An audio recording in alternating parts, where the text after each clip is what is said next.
There is a time each year when the world begins to soften. Winter releases its grip. A light returns, and something within us begins to awaken. This is the season of Easter. For many, Easter is a story, a sacred story of death and resurrection, of loss and then renewal, of something that seemed to end, revealing that it never truly could. But beyond tradition, beyond theology, there is a deeper invitation here. One that speaks not just to history, but to your own direct experience right now.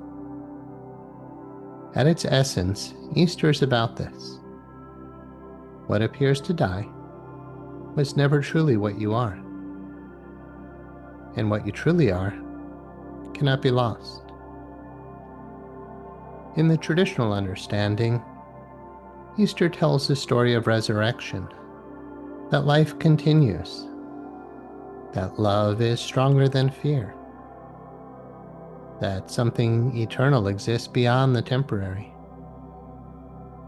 And whether one sees this as literal, symbolic, or both, the message touches something universal.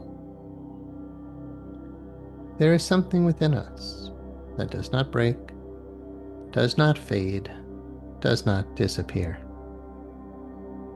A Course in Miracles offers another lens. It suggests that the story is not about suffering, but about awakening. That what we often focus on, the struggle, the pain, the loss, is not the teaching. The teaching is the realization that nothing real was ever threatened.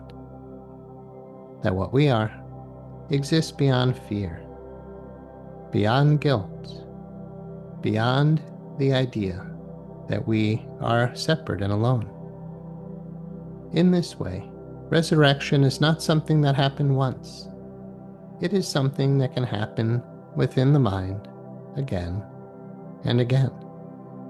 Each time we release fear, each time we choose love, each time we remember, we rise. And this brings us to the heart. In many traditions, the heart center, Anahat chakra, is the bridge. It is where the human meets the infinite, where form meets formlessness, where separation dissolves into connection. The word Anahat means unstruck, a sound that was never made, yet is always present, just like what you are, untouched, unbroken, unchanged. If you look at sacred geometry, you'll often see patterns of perfect symmetry, circles within circles, infinite expressions arising from a single point. No matter how complex the pattern becomes, it always returns to its center. Easter, in this sense, is a return to center, a remembering that no matter how far we seem to wander, we have never truly left. So perhaps Easter is not only about resurrection. Perhaps it is about recognition.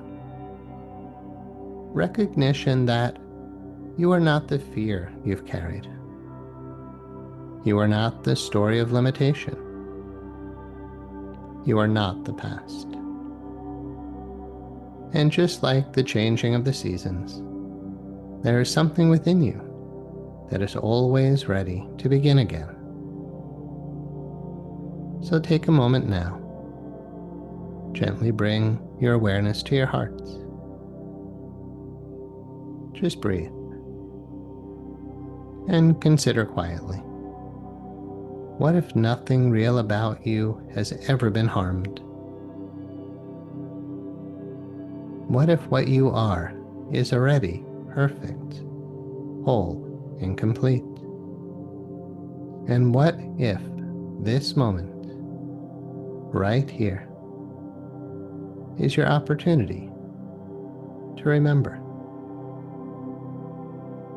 Perhaps this is a deeper meaning of Easter, not something only to believe, but something to be directly experienced.